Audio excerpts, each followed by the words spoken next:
What's up? She's back.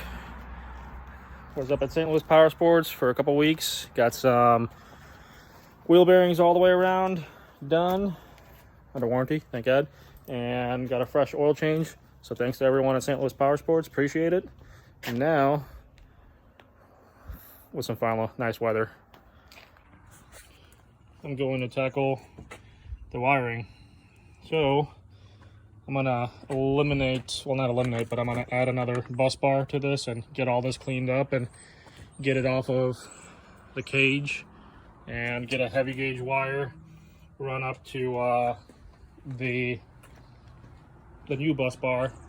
Because I just got too much clutter here and I don't like it, so I'm gonna change all that out and get everything rewired from the radio to the lights to all this crap right here, get rid of everything and hopefully get everything put back together. I don't want to see any more wires along the cage like that, so I'm going to get rid of everything.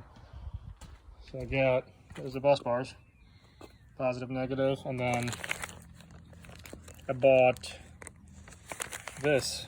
It's like a casing for the wires you're running into, and I like it because it sits flat, so that way it's gonna tuck in nice and I can zip tie it in place and solder everything together, make it look nice. And then I bought some little bit bigger gauge speaker wire for all my LED lights and everything that doesn't need any type of high amperage wire. So I'm gonna do all that, but I'm going to get started just with mounting the bus bar.